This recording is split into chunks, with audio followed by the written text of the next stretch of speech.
What's up, everybody? Astrocatical here. Welcome to the Astrocastrophe, and it seems that we have Tim Pool going off the rails once again. Now, I don't mean to center a lot of focus on Tim Pool. I sort of like the guy, but at the same time, I'm beginning to lose some of my admiration for him because he won't talk about the Eliza issue.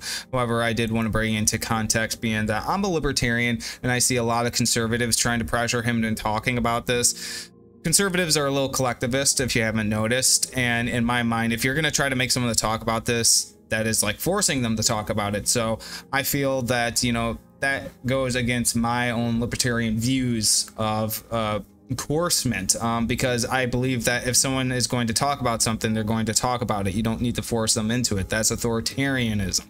And so if he doesn't want to talk about it, that's absolutely fine. But at the same time, it is a radical issue that we want him to surround, that everyone is comparing to just being petty e-drama, which it's not. This has a lot to do with censorship, big tech censorship.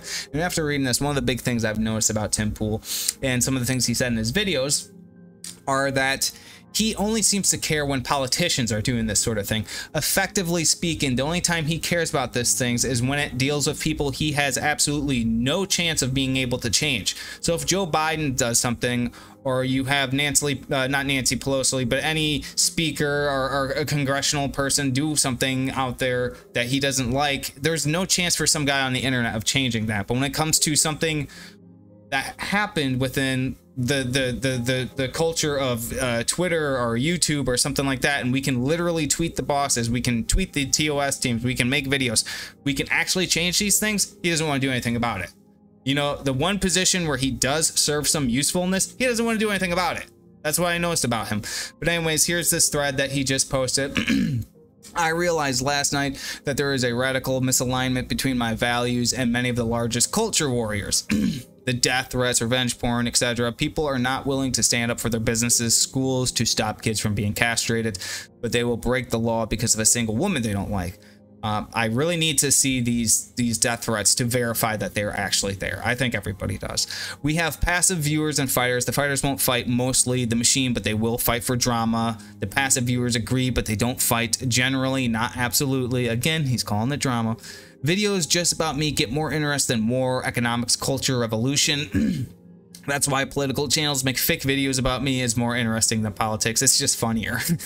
I'm not interested in drama, fame, money. I'm interested in worldly affairs. This is why I used to travel around. But it seems most people either won't stand up or are only interested in drama. Again, this is not, listen to what people are saying. This is not about drama. Yes, there are people who are upset about she lying about who she is, but they are more so pissed off at the fact that Elon Musk, you know, this sort of big next coming of Christ who is supposed to repair Twitter and take away all the censorship, is doing things even more so than Dorsey ever did. That's the problem. Obviously, some people have started fighting back, running for office, making cultural content and more, but the real energy isn't there. No one to defend us on our principles. Just people hiding from the fight when the drama psychos come out. Like some white elephant in the room, huh? People can reply in this thread saying I'm wrong or whatever, but that's exactly my point, a misalignment in our values. Beyond that, there are also other glaringly obvious problems. People want to come on the show for fame, influence, people beg me for money, retweets for recognition. That's the power machine. Lots of people watch now, so people want to come on the show. It's reality. It's sad. That's just the nature of the business, Tim. You're going to have that sort of people coming and going. This has all grown way out of proportion to what I ever wanted to do, and I'm no leader, no general. I just want to read the news and learn about how the world works, taking it as a byproduct of wanting to experience it. If you just want the simple life and you don't want all this attention, then you shouldn't be doing the sort of work you do, Tim. Like, you are at the centerpiece of the internet right now. You and Eliza Blue are the names that everybody is talking about. Like, the position you have managed to sort of feng shui yourself into is the position that has given you all the problems right now that you don't want to deal with. And that is something that I think as a content creator with such a large platform, you generally have to get used to that. And I don't know, it seems like you've been doing fine all these years up until now, up until Eliza Blue's situation. So I think this is more about Eliza Blue and what sort of threat Eliza poses, because she clearly poses some sort of threat. and it keeps going.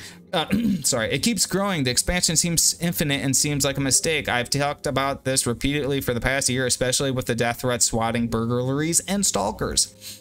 The stalking really gets me. People crying, begging to be let in, former employees covering their whole lives around me, centering, excuse me. It's crazy. For what reason? The level of obsession some people have with me terrifies me, not because I fear for my safety, but because I worry about human priorities.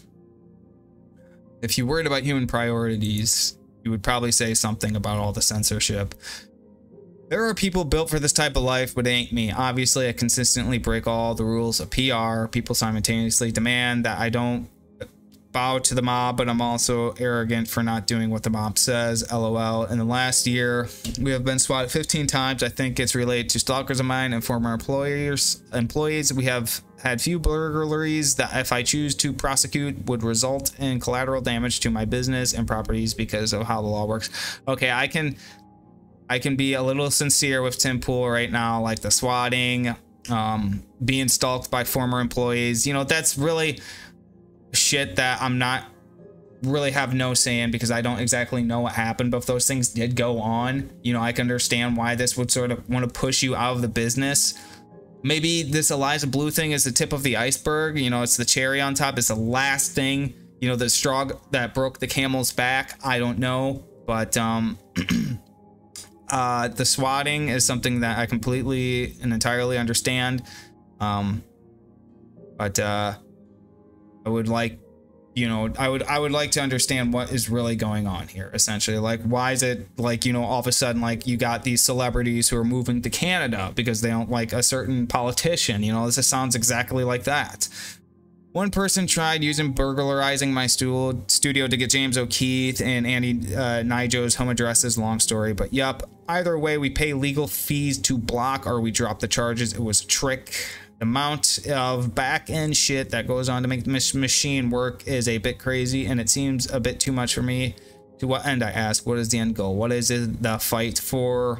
More rage bait, more fake news, more lying celebrities, more personalities saying what they think the mob wants to hear, more politicians proposing nothing, trading stocks, lying on the news, like AOC talking about the Boston Children's Hospital. Humans, am I right? How many years will Democrats propose reparations? How many years will we debate term limits? The cycle never seems to end. It just sucks up a new generation to debate the same shit that humans forgot they already debated. Oh, damn. Tim's getting really philosophical here. And I'm at a certain point where I just stop and say, I've talked about this 73 times already. What the fuck?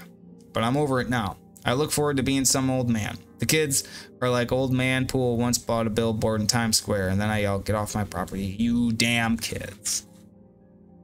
Damn. Because ultimately, I think Tim Pool cares more about protecting someone who wants to get people censored than he does his own values. And, you know, he says there's this radical misalignment between my values and the values of the largest culture warriors. I think there is no truer statement than that, because you have thus far displayed no sense of wanting to cover this story. You have shown no desire to effectively put an end to this lady or just the censorship in general. It's not that we're asking you to persecute Eliza. We are asking you to say something about the censorship, which is the larger problem. A lot of people think that we are dead set focused on Eliza being this liar, being this con artist, being this plant, because that's what people are beginning to speculate now, is that she's a plant. And I will say this myself, when I first saw Eliza's profile, you know, many moons ago, which was literally like 3 months ago, I think that was the first time I saw her, I saw that a lot of people followed her. A lot of people that I followed her, and people were pointing out how she appeared as if she were from some sort of agency. And I didn't think about that until people began, you know, put it in my ear. Yeah. She certainly looked like she was from some sort of agency. Like she certainly looked as if she was put there on purpose. You know, and I'm constantly wondering, like, who is she and what does she do? She just says that she's this person. So, I mean, it's a strong possibility. And that is more than drama, because the reasons that they would put her there are only for nefarious purposes, I can say, or selfish, unempathetic purposes, which I certainly cannot align with. But beyond that, the censorship, the removing people from speaking about her, everything that has gone on. Now it seems like the tech monopolies are sending these carrier pigeons from one platform to the other to prevent them from talking about this issue. And if it's Eliza that we can't talk about, then it's going to be the next thing we can't talk about. And you have enough regard to know this. You absolutely do. And that's something I've noticed, is a lot of the people who are refusing to talk about this issue, they are smart people. But smart people also know when to bail out of these sort of things, because they're not really interested in it. They are not interested in it. They're only interested in one thing. And I can definitely vouch for that when it comes to someone who is not going to talk about this because maybe he has this fever dream of having Elon Musk on his show. I can't express any gratitude towards you because, like I said, I in my libertarian view, my libertarian principle, if you don't want to talk about this thing, then, you know, I'm not going to be an authoritarian, and I don't encourage people to be authoritarian and force you into speaking about it. It goes against my values, even if it is against censorship, which I am also highly against. But if we begin to force people into talking against these things, against their will, then we're going to become the same as our abusers, and we are going to force other people into doing those sorts of things. And we do not want to become our abuser. We want to stop the abuse entirely. But, you know, I think effectively, at the same time, simultaneously, not speaking about it is making the situation worse, is perpetuating the abuse, the ability to take people's accounts, to lock them out, to silence them, to treat them as these lepers, essentially, that are shunned and alienated from the platform because of what? Who is this person? What have they done? There is no one on Twitter who seems to take her seriously.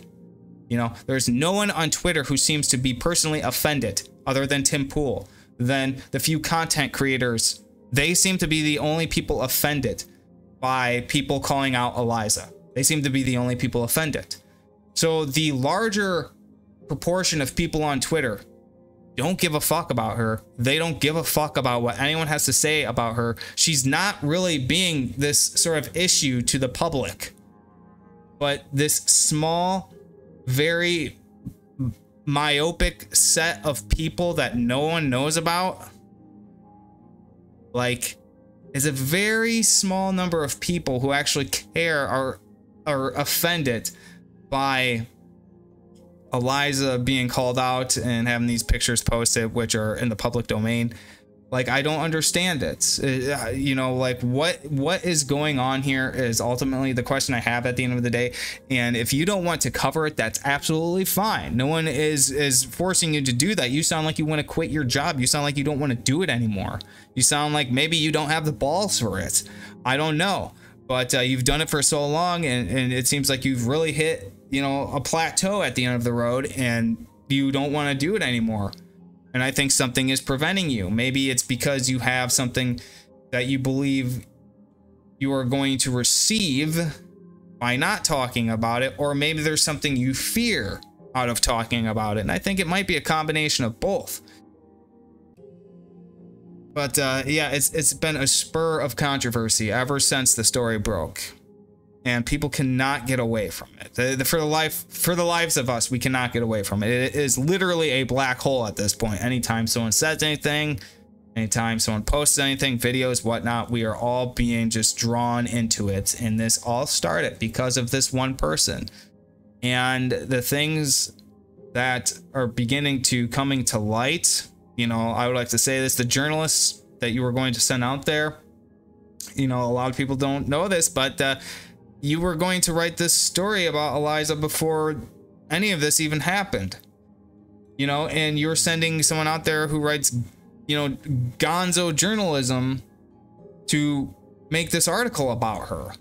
You You know, and a gonzo journalist is someone who effectively tells you a fabrication of the truth. It's not a real story. So it was literally someone going out there to write a story about her that wasn't true at all. You know, gonzo journalism is the sort of journalism you write to sell books, not to pass along information. It is to sell books. It is to sell articles. It is to sell something. It is not about the truth. It is not about the freedom of the press. It is about selling things.